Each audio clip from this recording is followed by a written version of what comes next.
I'd like to introduce to you, for the sake of everyone here also, we're going to make a DVD for various CLC congregations for their mission festival. So I'd like to introduce Pastor Todd Ohlmann, our CLC traveling missionary, with news and insights and experiences from both our domestic and foreign fields.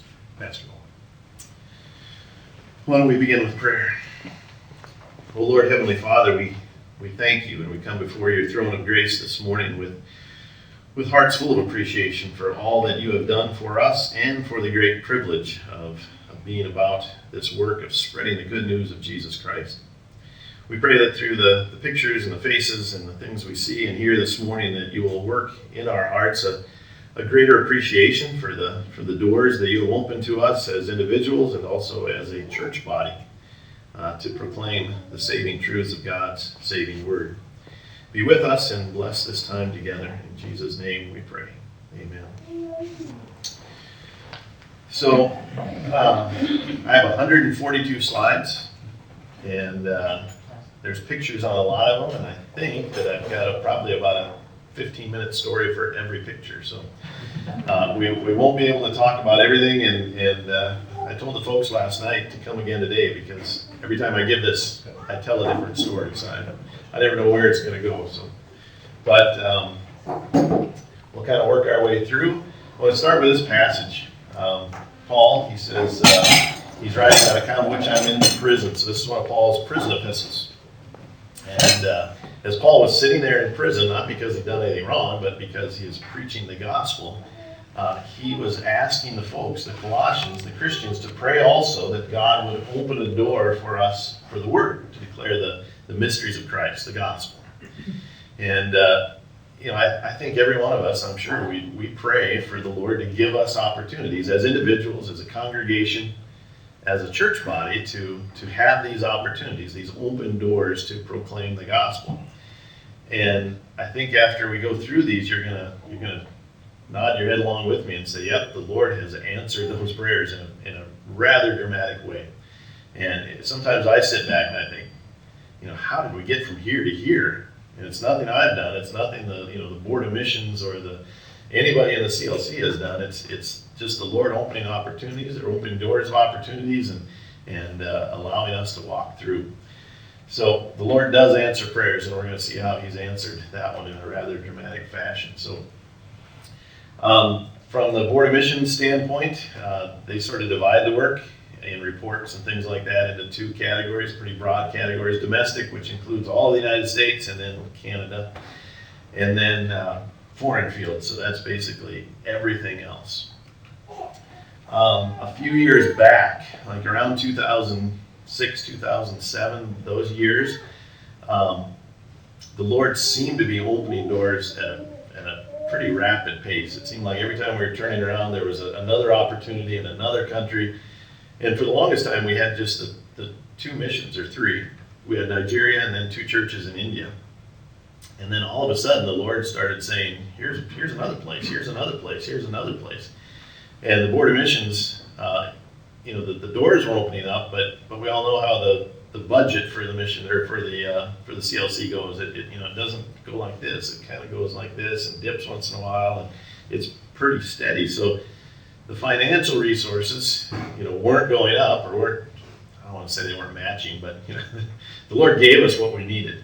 But the mission board had to take a step back and say, okay, we've got to set some priorities, because there is no end to the number of projects and good things that we could do overseas if we had an unlimited supply of money. So the question came up, and we spent some time in the mission board meetings at that time just sort of talking about, what is the work of the church? What's the Board of Missions? What's their particular specific role in this? And of course, the work of the church is to spread the gospel, proclaim the truth of God's saving word.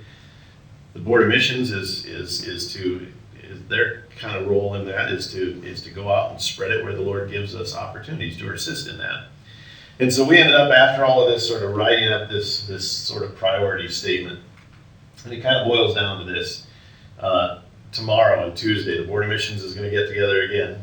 And those four men are going to see pages and pages and pages of reports from myself and Missionary Evenson and missionary Mike Gurath and John Hine, and they're not going to be able to say yes to everything. So when all of those opportunities come up, this is going to be kind of the guiding principle. So this was written down several years ago, and it's kind of serves that purpose. So while there are many opportunities to aid and assist our fellow Christians in foreign fields, the training of men to be faithful pastors and teachers of God's saving word will continue to be the priority. So in simple terms, I could comb through my email box for the last 6 months, and I could probably find hundreds of requests to build a church, to buy a motorcycle, all kinds of things like that. And so kind of the way I explain it to the men overseas is, we could build 1,000 church buildings, but if there's nobody in that church building to preach and teach the truth of God's saving word, we might as well have built 1,000 barns or 1,000 sheds or whatever the case may be. So as we all know, it's the truth of God's saving word. That is the power of God for salvation. And so we focus on that. And what you're going to see as we go through and you see all these men and all of these things, the vast majority of the resources, the financial resources that are given by the members of the CLC that get funneled into the budget of the CLC Board of Missions go for that purpose. And that happens in a wide variety of ways. We've got full-time seminaries. We've got part-time seminaries where men come for like a week out of 1 week out of each month. We've got others where we have a pastor or a man that's well-trained that will go to different regions and gather the men. We've got one where they come quarterly. 10 men in Zambia, they come quarterly for a week worth of classes. So that happens in a variety of ways. On the domestic side of things, we looked at kind of the history of what we've done as a church body,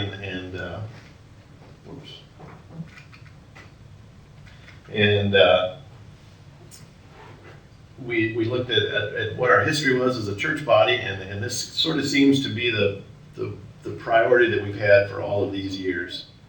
On the domestic side right now, we're supporting these 5 congregations at varying levels. Some have been receiving monthly subsidy for quite a while, and the way that works is they get a lot at the beginning, and then gradually over the years it gets reduced down until they are considered self-supporting. They're no longer receiving subsidy from the CLC. The traveling VBS, which I know was started here at Messiah, and so they get a grant from the MD. Well, no, they're budgeted now, so they get a subsidy for that every year, and then the MDF grants we just talked about. So a lot of times, especially convention years, the reports come out, and there's the line items, and they see the foreign line item is a big number, and then they see the mission board budget domestic line item, and it's a much smaller number. And so the question comes, why aren't we doing more to spread the gospel here in the United States? We're doing all of this stuff overseas. Why aren't we doing more here in the U.S.? And I've always thought that's the wrong way to look at it. Those budget lines don't really tell the whole story. So we have 76 mission congregations. We have 19 elementary schools. I think these are still right. Where's our statistician? 2 high schools, another high school effort starting out on the West Coast, 1 college and 1 seminary. And look at the purpose. I don't know, they didn't write this mission statement, but I think they would agree with it. This is the purpose of our seminary, is to prepare men to be faithful preachers and teachers of God's saving word. So the goals overseas are the same as the seminary at ILC. So I want to take you back. I graduated from seminary in 1998, and at that time we were working in Nigeria. They had an orphanage, and they had a Bible Institute with a handful of students. And in India, we were working with 2 church bodies, the CLCI and the BELC, and between those 2, they had 1 orphanage in the CLCI, but no Bible Institute. So that's 22 years ago, and then the BELC had an orphanage and a Bible Institute. Fast forward to today, Nigeria is roughly the same. Their statistics haven't changed much. If anything, they've gone down a little bit. India has changed dramatically, so we no longer have an orphanage in both of those church bodies, but just 1 in the CLCI. We now have 2 Bible Institutes. In the CLCI, they have a full-time program, and depending on the level of education that the men have, they either go 4 or 5 years of training. If you looked at the the curriculum and the syllabuses, they would remind you very much of what's happening out at ILC. Johnny Benjamin spent some time at the seminary here in Eau Claire, and he sort of modeled the program after that. They have 51 students at the seminary in India, and every year they're graduating 17 men from that who are going out and starting new Christian congregations. And then over 1,000 pastors and over 55,000 believers. So things have changed. Seminary here in Eau Claire, and he sort of modeled the program after that. They have 51 students at the seminary in India, and every year they're graduating 17 men from that who are going out and starting new Christian congregations. And then over 1,000 pastors and over 55,000 believers. What happened there? So here's all these countries where we're currently working. We kind of, for reporting reasons, we divide these up into these 5 categories. It doesn't mean anything other than things have changed. So these are the countries we're working in now, 22 years later. And this is kind of hot off the presses. Rick Nelson makes these graphics for us, and he just added in Bangladesh. So President Eichstedt just declared fellowship with go when it works out. So, and then we have new or developing opportunities, contacts. These are all folks that they either found us on the internet, or they were, somebody recommended them that they get in contact with us. So here's how we kind of, as I said, we lump them together, and this is the world map of our missions. So West Africa, Central Africa, East Africa, and then Asia.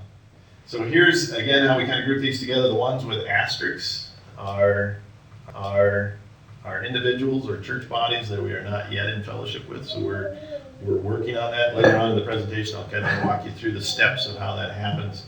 Some of these, like this guy, ends up corresponding with him for a long time, for like over 10 years, I think. And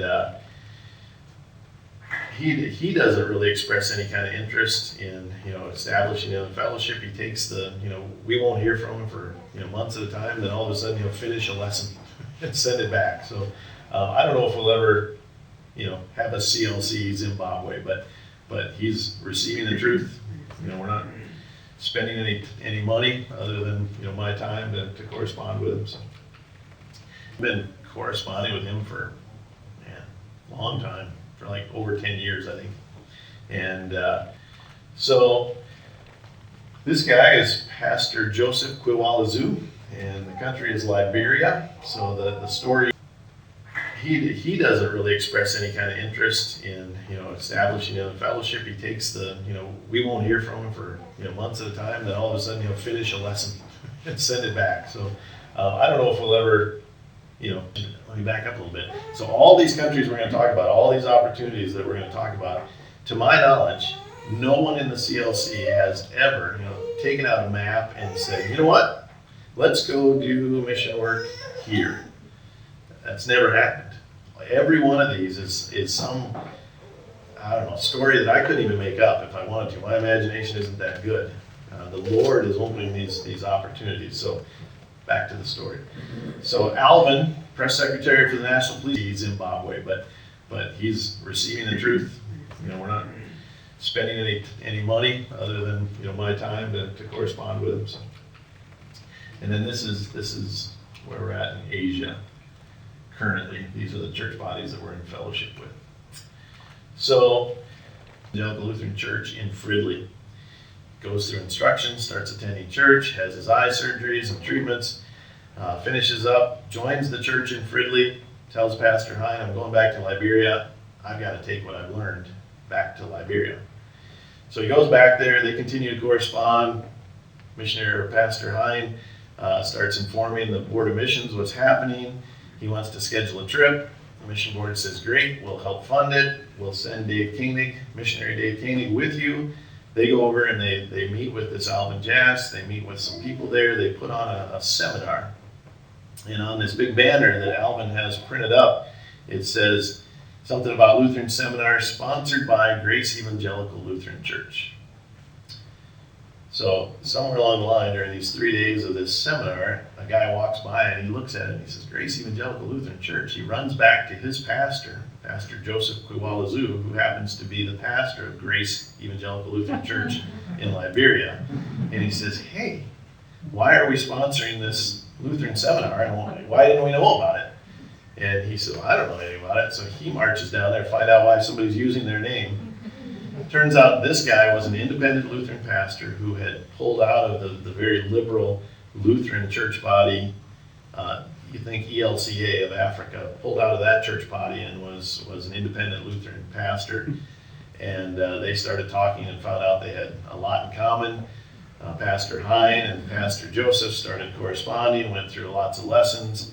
Eventually they made a couple more trips back, took him through the colloquy. All that was reported to President Eichstätt, and we declared fellowship with that congregation, and then he's also doing mission work in other parts of Liberia. So, if we would have, if the Board of Missions would have said, you know what, let's go do mission work in Liberia, that seems like a good one. They speak English there. It probably wouldn't have happened, but the Lord's in there directing things. So, this is Pastor Bossi. So the country here is Pastor Joseph Kwiwalazu, and the country is Liberia. So the story here is this man is Alan Jask. So he was the press secretary for the national police, having a lot of problems. You hear about Boko Haram, which is mostly in the north among the Muslims, but that's where you hear about all the schools where little girls are being kidnapped and things like that. And there's this tribe, they're the Fulani tribe, and they're Muslims, but they're cattle and goat herders, so they kind of are able to wander all over the country, and Boko Haram is infiltrating and posing as Fulani tribesmen, and so they're coming into the south, and they have a Muslim president now, so a lot of trouble there. They currently have 2 students. He started to lose his eyesight. But let me back up a little bit. So all these countries we're going to talk about, all these opportunities that we're going to talk about, to my knowledge, no one in the CLC has ever taken, this is their seminar, saying, you know what, let's go do mission work here. That's never over the years. So this is, every one of these is some, their library, I don't know, story that I couldn't even make up. Copying machine, imagination isn't that good. The Lord is opening these opportunities. So back to the story. Koenig was there, so he was a student of Pastor Koenig. He is now the dean of the seminary, and that's his home, and that's Martin Essien there. And we were out, looking at the repairs that needed to be made, and seeing how we can help out with that. So we move over to Togo. Press secretary for the National Police Department was losing his eyesight because of his connections within the government. He was able to get a medical visa and come here to the U.S. He was sent to a hospital in Minneapolis. In Minneapolis, he meets Pastor John Hein of Grace Evangelical Lutheran Church, and remember that, the name of his church, Grace Evangelical Lutheran Church in Fridley.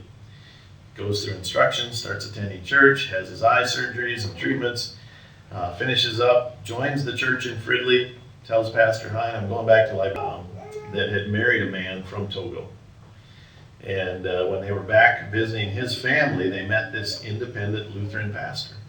And this Lutheran pastor told him, I'm looking for an American church to affiliate with. So that name was passed on to Missionary Koenig. Missionary Koenig talked to the mission board, and they said, yep, go ahead, go visit this guy and see what happens.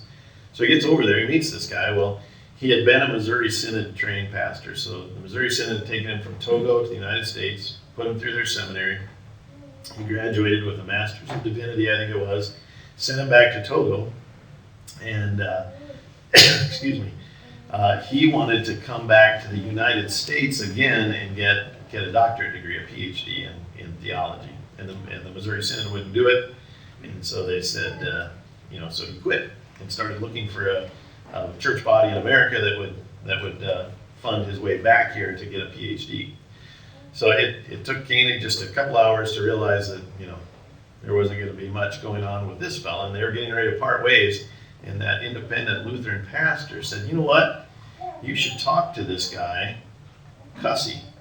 He's a school teacher, but he wants to be a pastor, and he's been working with me in prison ministry for a long time. So, introduced him. Over the next 7 years, Cussy would go to Nigeria to attend classes in the seminary there. Koenig would go over and visit him in Togo. Thank you. And they would correspond and do theological classes by correspondence.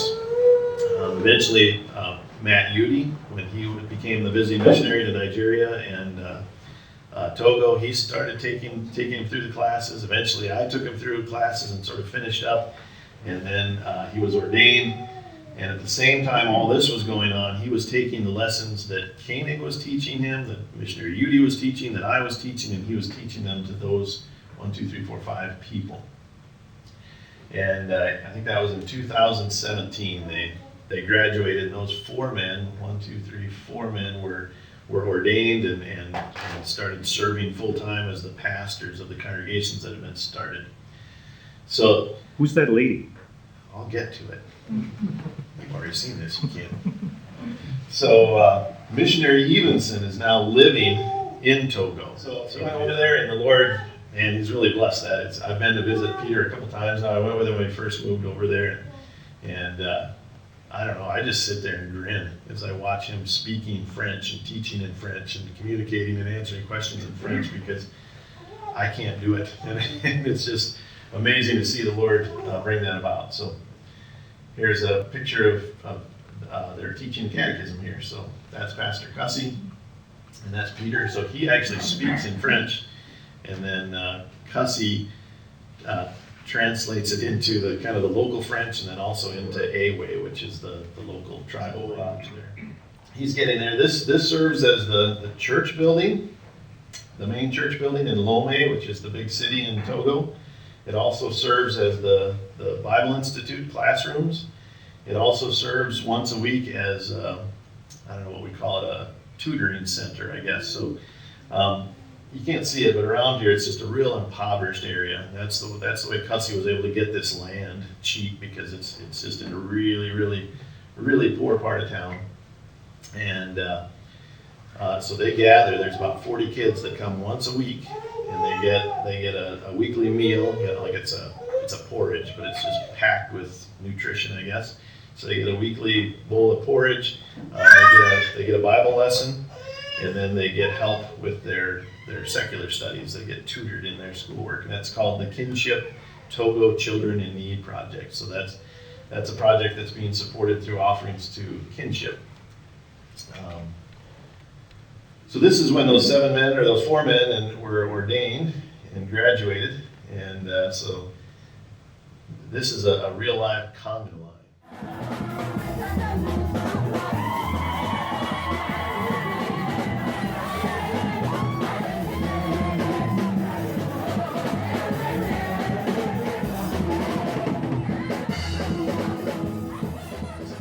Over at me, and he said, people are very happy today. We'll just let them dance. And it went on for like a half an hour, 45 minutes. But so what this represents is those 4 men who graduated. They all served congregations, and so each congregation sent members, and they all sort of sat together. And it was quite a graduation ceremony. So there were 4 baskets up there for offerings for each one of the pastors as a graduation gift, and so they all danced up from one section and put it in the basket for their pastor, and it was quite a day. It was a good 6 hours of worship. So Deborah, that's the one Pastor Nauman was just asking about. So this woman, she lived in that. Well, she didn't live in that impoverished area, but long before Cussy ever started coming there, she was going there and helping the kids, and she was just overjoyed when a church came. And she started going to church there. And then when he started teaching these classes, she asked, can I come to the classes? And he said, sure. So she attended classes that at that time they were meeting, maybe 3 or 4 days out of each month. A couple times they'd come. And she did that with all those men for 7 years. As Koenig was teaching Cussy, and then Cussy was teaching those lessons to those men and to her. And so this Children in Need program, it's 39 kids, I usually say 40, but they come. That was all orchestrated by, and still to this day, she's the one that does all of that. And she has got an incredible love for the Lord and a lot of compassion for those kids. So when I was there, it wasn't the day that they all gathered, but she made sure some of them were there to see me. So Deborah, remember her in your prayers as you thank the Lord for sending her to these kids, and then also for blessings for her. So they were able to buy some land in Togo. Church came, and she started going to church there. And then when he started teaching these classes, she asked, "Can I have rooms in a church?" Currently, there's no church in that area. And then what they want to do is have a little farm where the seminary students can work on the farm, grow food for themselves, and then also be able to sell it to help pay for some of their schooling. Sometimes it's a slow process to get this all done, but see where it goes. And then Congo classes, sure. So she attended classes that at that time they were reading, maybe 3 or 4 days out of each week. Did start working with originally was those two split apart. We're no longer working with the original guy. Mutombo Muzguza was his name, and but this guy stuck with us and stuck with the truth, and he is an incredible man too. Way down here, the church is kind of located right there in that part of Congo. The city of Lubumbashi is the headquarters. If you go right over the border, and right on the border, there's this city or a town called Risky, and he's got a portion there. The first time I saw it, it was nothing but bush, and now it's got a church, it's got a school, it's got all kinds of houses. And right over in this area is where they're building the Bible Institute, and we'll see some pictures of that. That's his wife. So this is currently where they're at, statistic-wise. And then we have this new contact that we've had for the last probably 3 years or so, 4 years maybe, that we've been corresponding by internet. That's one of them that Missionary Evenson corresponds with, and we'll see a little bit more about him. So that's roughly where, that's one of them that Missionary Evenson corresponds with, and we'll see a little bit more about him. So that's roughly where the churches are located of the DRC. And so that's where this pastor, Jacques Pandi Luyangu, is at. And that's him right there. And Missionary Evenson and I were able to visit him last year when we went to the Congo.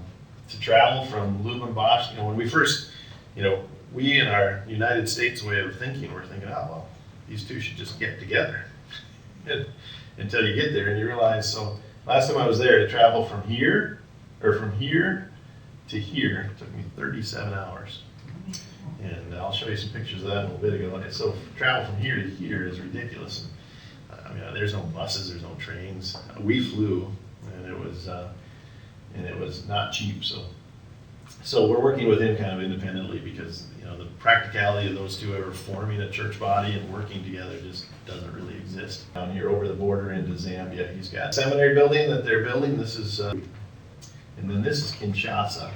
That's the capital of the DRC, and so that's funding from the MDF with grants to build this. So this is going to be This is by Lubumbashi. This is about 45 minutes outside, all just jungle. And so they've been clearing it. This will be their first garden, that little spot. They make all their bricks on site. You'll see here in a minute. So this picture here is looking outside of that door down this hill, and they own all the way down to the bottom. There's a site. You'll see here in a minute that they went down there and hauled water up in buckets. And then they have these huge termite hills that, they're big, they're like the size of a house, and they're these big termite hills, and that's the clay that they use to make their bricks.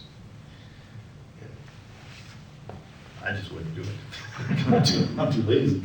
This picture here is looking outside of that door. This is a church, and they own all the way down to the bottom. There's a service. These are students through there, and they go down there to make all the bricks classes.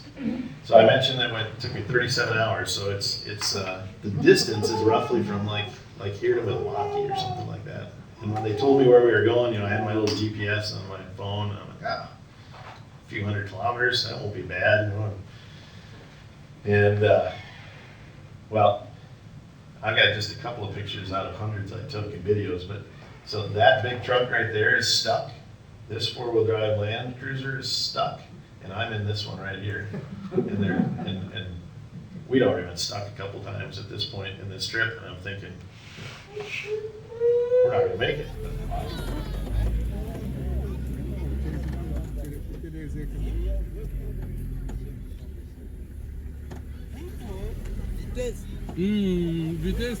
Vitesi ya nini?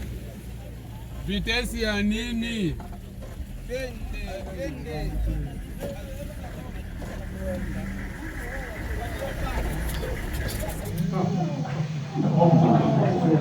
This isn't even the best one. We had ones where waves were coming clear over the top of the cab. Yeah, this is a Toyota Land Cruiser. It's got the snorkel up the side for the exhaust. Just crazy. 37 hours of that. I mean, it wasn't all that, but we got stuck. This one took us. We were there for 4 or 5 hours digging this one out. I mean, I wasn't digging, but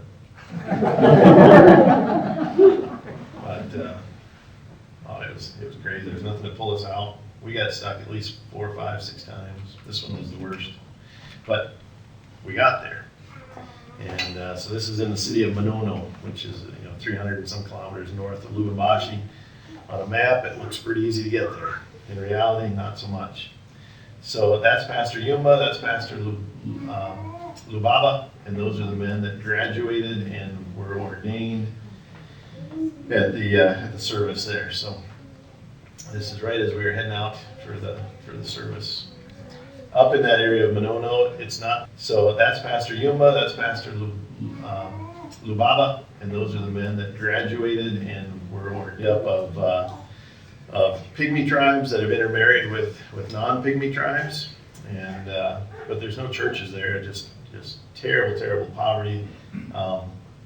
They are marginalized, by the government there. They really have nothing, but they have the gospel. So it was kind of neat to bring the gospel to them at the service. Zambia, another great. This is right as we were heading out for the service. Up in that area of Manono, it's not far from seminary closed down for a variety of reasons. He had been a school teacher. He had been a schoolmaster, in fact. Ran an elementary school. So he was about ready to graduate. The seminary closed down. He knew in his heart that the Lord wanted him to be a pastor, a missionary. He didn't know what to do. He kind of floundered around for a little bit. He didn't have a congregation to serve. A friend of his who had moved to the big city of Lusaka, Zambia, called him up and said, "Hey, we don't have any good churches in Lusaka. It's jungles, and there's pygmy tribes that live there. And this is a village that's made up of, this is where he's at." And that was in about 2010 or 11, right in those years. So in the last 10 years. And Ibrahim is, I don't know, any mission helpers been to Zambia here? This guy, everybody loves Ibrahim. He's just got the ability to talk to anyone. And not only does he have the ability to talk to anyone, people want to listen to him.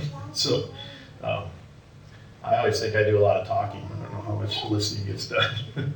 But so everywhere he goes, he seems to start a church or start something. So one of the things he does, this is like a tribes that have intermarried with non-pygmy tribes, and but there's no churches there. Just terrible poverty. Ibrahim, I'd like to study the Bible with you. Some of them say no, thank you, close the door. Some of them come out and we sit on a log and we share the gospel with them. Some of them, like here, they said, "Oh, great." They are marginalized, by the government there. There's people. So they have the gospel. So Lusaka, eventually, kind of neat to bring the gospel to that church for classes, pastoral training classes when I was there last. So this is where Lusaka is at. So remember Ibrahim, he's in Zambia. Another great story, his family occasionally. And you can see the route that he takes. That's the border. This is Tanzania up here. So he gets to the border and spends the night. Guess what? He meets people. He tells them the gospel. And pretty soon he's got a little congregation. There's 2 pastors there that he's working with to train them to be faithful preachers and teachers of God's saving word. He has, in the last couple of years, moved from Lusaka down here to Livingston. So he was able to buy this building in Livingston. So he'd been wanting to buy a building in Lusaka for a long time, but it's a big city. It's like going to New York, us wanting to buy a building to build a seminary in New York. The prices were just, not even something we could consider. In Livingston, the Lord kind of just dropped this. The guy that built this house had his family living here while he was building a much nicer house. His nicer house was done, but he couldn't move into it until this one was sold. And so he was able to buy this house. I think it was for around $7,000. And then we gave him a $5,000 grant. He came up with the other $2,000. They built a seminary in New York. The prices were, and they built a room onto the back. Not even something we could consider. In Livingston, so inside that building, there's I think 3 bedrooms. There's a little kitchen, and so eventually that will all be finished off, and it will be classrooms. There'll be a dormitory. Well, he's already got one of the rooms turned into a dormitory. When those students come, he's got bunk beds built in there. So eventually that'll be the Zambia Seminary. That's inside the room that they built on. Drop this. The guy that built this house. So right on the border, just a few kilometers from where that building's at, is Victoria Falls, which is pretty amazing. So that's a picture during the rainy season. That's a picture during the dry season. So had his family living here while he was building a East Africa. His nicer house was done, but he couldn't move into it until this one was sold. Missionary and so he was able to buy this house. I think it was for around $7,000. And then Ohlmann School in Moist Bridge, $5,000 grant. So that's roughly where they're located in Kenya. And these are some pictures. This is one I took in 2009, I think. 2009, I think. Cameras have been proved. And this is Emmaus Milamani. So this is what they had originally built for classrooms. So those are just sticks down, a packet full of wood, and then pack those sticks full of mud. Of course, they have to be rebuilt all the time. And initially they have a thatched roof. So over the last several years, we've been helping them through the MDF to build buildings like that. So that's 2 classrooms. And now they have all the classrooms for all the grades that they teach there. And I think the next project is like an office building and then a latrine and things like that. So that's Pastor Jeremiah. He's been here a few times. Trench, shove some sticks down, pack it full of wood, and then pack those sticks full of mud. Of course, they have to be rebuilt all. So initially they have a thatched roof. So over the last several years, we've been helping them through the MDF to build buildings like that. So that's 2 classrooms. And now they have all, and things kind of went. We didn't really know exactly what was happening there for a few years, and it seems that there's 4 men who have kind of come back together now. And over the last few years, things have been progressing there again. The seminary closed back in like 2010, and they just recently reopened it again in a different location, different building. So they have 6 students. It was all shut down for a while, but the students are all back. So this is Arusha. That's where the seminary is. These 2 and that one represent kind of new districts where they're trying to start new churches. This one's kind of really interesting. Tanzania is basically a Christian country, but the theology for the most part is just, I don't know, think of Joel Osteen, but worse. And but this is Zanzibar. And it used to be 2 different countries until like the 1970s, and it was Tanganyika and Zanzibar, and then they came together and named the country Tanzania. But it's predominantly Muslim. It's like 90% Muslim. But there's a group of Lutherans there that don't have a pastor, and they're asking the CLC Tanzania to help train someone to serve that group. So we'll see where that goes. Mount Kilimanjaro is right out the back door of the of the seminary there. A lot of the work they're doing in Tanzania, start new churches. This one's kind of really interesting. Tanzania is it's basically a Christian country, but there's, I guess, but they've just sort of shunned the modern ways, and they're cattle herders and goat herders, and so they don't live in cities for the most part. And what the government has done is, so there's big national parks, and there's a couple of really big ones close to Arusha. The Tarangire National Park and the Ngorongoro Crater in Serengeti is up there. So those are national parks. That's where you see all the safari pictures from, like elephants and zebras and those kind of things. Well, the land that surrounds those national parks is owned by the government as well, but they allow the Maasai to live there. So the Maasai don't own the land, but they're allowed to occupy it and graze their animals. And so there's a lot of Maasai in that northern part of Tanzania. And the CLC Tanzania does a lot of work among the Maasai.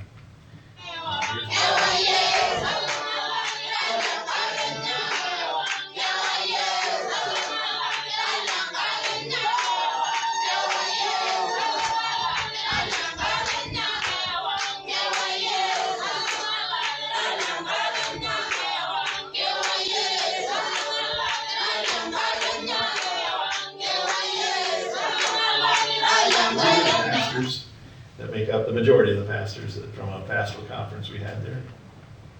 Another couple Maasai congregations. So a lot of they're herdsmen. So a lot of them don't live in villages.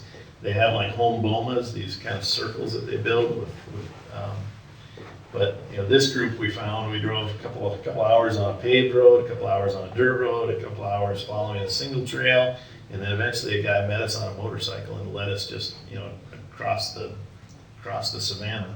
And then all of a sudden, here's a tree, and here's a group of Maasai ready for church. So the ladies wanted to see, they don't see a lot of foreigners out there. This isn't a tourist area. So they were really intrigued. They wanted to see pictures of American women. So my wife is now famous among these ladies. But then they wanted me to take their pictures so that you could see what Maasai women look like. And this is Pastor Godway. I don't know why I don't have more pictures of him, but he's one of the, he's the dean of the seminary. He's the one that lays out the schedule, buys the books. He's an excellent teacher, speaks great English, so it's nice to be around him. And he also has a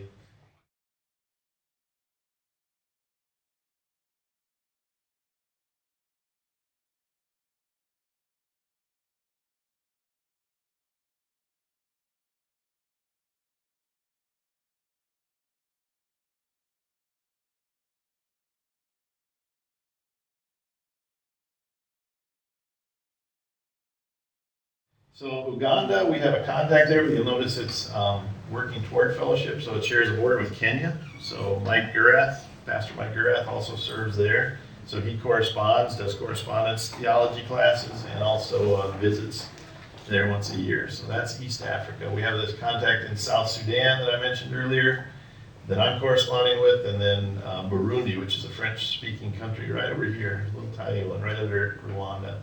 And Missionary Evenson is corresponding with him. So we get into Asia, so half of the world, which is a French-speaking country right over here, a little tiny one, right under Rwanda, and Missionary Evenson is corresponding with him. So we only 4% of that. So I don't know what 4% of 3.5 billion is, but it's a lot of people, but it's a lot more that don't believe. So the Lord is opening up doors in Asia for us. So half of the world's population lives right here. So 7 billion people in the world, roughly. And so the BLC, population lives right there. Only 4% of that. So I don't know, Missionary Koenig and Missionary Udi were there, and Starkey was there, and then Missionary Evenson was there most recently. And right now it doesn't seem like we're going to be able to have a full-time missionary there anytime in the future. I tried to visit there in January, and I got the same treatment that Peter did. They took my visa, they revoked it, made me sit in their little room for 12 hours, and then sent me to Sri Lanka. And then I had to find my way home from there. So I no longer have a visa to India either. So, but the the good side of that is we've had lots and lots of years of a full-time presence there, and the men that are leading these groups, the BLC and the CLCI, are well trained and are training more men to spread the gospel. So we started, so there was the BLC folded up and then it restarted again, and it restarted with these 4 men who became the leaders of the new BLC back in that was in the early 2000s, like around 2003 or 2004. And I think if anybody would have told anybody in the CLC that from those 4 men, we would now be working with 817 pastors, 18 years later, I think nobody would have believed it. But with the Lord, all things. Jesus being God and man is unique. There's never been anyone like him before, and there'll never be anyone like him after. So we trust what God's word says about Jesus and his divine and human natures, even if we don't fully understand it.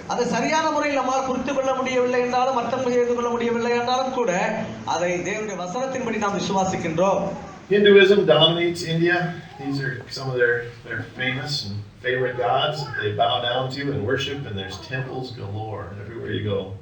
The CLCI, that's Pastor V.S. Benjamin, who originally started it all way back in the 80s. He is quite old and in very poor health, and so his son Juddy, who came to our seminary for a couple of years, is pretty much running the show now. Cute little girls singing in church. This is pretty much running the show now. Cute little girls singing in church. This is, the CLC church there. And when you, at times during the year, there's these pilgrimages where people will walk, and the really dedicated pilgrims will go barefoot, and they have nothing but like a saffron robe and a little satchel, and they'll walk hundreds of miles from temple to temple to temple to temple. And the main path that's leading to this temple, you can look out the door of the little tiny BLC church, and you can watch and walk by. And I've been struck so many times, that the Lord has given us the privilege in just the heart of Hinduism to be there proclaiming Jesus. So they're on the way to that temple, and they're walking by that little church, and it's pretty amazing to sit in that church and look out the door and watch these pilgrims come by. So Raju, you probably all remember him. He was just littered with idols and temples. This one is like 5 years now, I think. There's a city, Srikalahasti. We have a BLC church there, and when you at times during the year, there's these until early 2021, hopefully. Kathmandu, where their headquarters is at, they're building a they're building a building out in this area that Raju will live in. It'll be a multi-purpose building. We're helping them with that through the MDF. So that'll be the Bible Institute. It'll be Raju's home. It'll be a worship hall. So hopefully they can get progressing on that. Just some pictures up in the hills where people will walk. And his father, pilgrims will go barefoot, and they have nothing but like a saffron robe and a little satchel, and they'll walk hundreds of miles from temple to temple to temple. So kind of a similar thing happened there. We taught Raju taught those men, and eventually they graduated. So Myanmar, Pastor Kam, and the main path that's leading to this temple. So we work with you can look out the door of the little tiny BLC church, and you can watch and walk by. And I've been struck so many times, that the Lord has opened doors for him to work in orphanages. So he doesn't run the orphanages, but he comes in and does Bible studies with the kids, and then helps them out with some of their school supplies. Pastor Khan and Pastor Tong are on the other side of the country, and they work up in Chin State, and they're just now kind of getting started with pastoral training, and us the privilege in that. So we help them build the heart of the MDF. So that's to be there proclaiming Jesus. So they're on the way to that temple, and they're walking by that little church. All the rest of the kids are orphan kids that he cares for, he and his wife, with support from kinship. So he and his family and his office is here. The orphans all live up here. This is their their church and classroom for the pastoral training. And the next phase, they're getting ready to build up and to build another level for pastor. Pretty amazing to sit in that church and look out from a pilgrims come by. So Raju, you probably know, is the big religion in Myanmar, in Burma. So this is the Shui Dagon Pagoda, and it's the biggest one in Burma. So this is Charles Edwards. He's from Nepal. So he's back. It's hard to believe he's been back there for like 5 years now. Correspondence courses with me and with his father, and eventually he will help his father in the ministry. So his name's Sam. His wife and his son, they were supposed to have a graduation for 14 out of these 20. So they know each other. They're cordial and everything, but they're not in the same church. They have two separate church bodies. But that was postponed until early 2021, hopefully. Kathmandu time here. So I'm gonna wrap this up real quick, unless you want to stay all day. Sure, go ahead. So this is kind of a microcosm of how this happened. So Pastor Monatosh had been affiliated with the Lutheran Church Missouri Synod. They went their separate ways for a variety of reasons. He kind of floundered around for a while, found us on the internet. Same thing, emailed, found the contact through the CLC website. It was eventually forwarded to the mission board. It was eventually forwarded to me. We started to correspond. 3 years of correspondence went by before we ever visited. And then in 2019, I made a visit with Orders is at. They're building a they're building a building out in this area that Raju will live in. It'll be a multi-purpose building. We're helping them with that through the MDF. Can't do. And at that point, we sort of switched our online classes to a colloquy. We went through. That'll be the Bible Institute. It'll be Raju's home. It'll be a worship hall. Pastor David Rhyme. Hopefully they can get progressing on that. Just some pictures up in the hills of Nepal. And we spent 2 days. So Pastor Jeet, who we were talking about at the beginning, so that's where we got there. We spent 2 days going through all of these questions. Came to the conclusion that we were agreed in doctrine. We spent about a week and a half traveling around visiting his different congregations. Came back and made recommendations to President Eichstätt that we declare fellowship. And he did so. It would have happened at convention, but we didn't have convention this year. So President Eichstätt declared fellowship, and then it'll be ratified at the convention next year. So that's kind of how this happens. It's not a boom boom. This was the first class of students that graduated. So kind of a similar thing happened there. We taught Raju taught those men, and eventually they graduated. So Myanmar, Pastor Com and Pastor Charles Edwards, it's the obvious things that we're agreed in doctrine, but we also at that point start to support their ministry in varying levels. So up to that point, we didn't support any of his ministry. We would send him money to print out lessons that we were going through so that he could go through them with his men, but we didn't support any of their work. So we work with 2 church bodies there. And then we have the big city of Yangon. That's where Charles Edwards is at. He in Juarez, which you hear about all the time as being a dangerous place. And then these are all the folks these are the places where we are doing online theological studies. So that's correspondence courses. So a lot of these are French speaking. The P stands for Peter. So if you see a P, those are all French speaking countries. The T's are me. This one should be T. That's a mistake. And that one is Tim Dobb. So then we have the Mission Helper Program, Kinship. You got these a couple of years ago. These will be updated every year at convention. We didn't do it this year, but they'll be available next year. So, and then the website. Sorry I took so much time. We have Sunday school children waiting to meet their parents, and we'd like to, normally we take a few minutes for some questions, but we're going to have to content ourselves with the excellent presentation by Pastor Ohlmann. I should also mention that he works on behalf of the Lord and on behalf of our church body at great personal cost. separation from his family and the discomforts of travel and a lot of hard work. He doesn't do it for a pat on the back, but I think we can express our appreciation for his presentation today, as well as his service to us in our overseas mission efforts.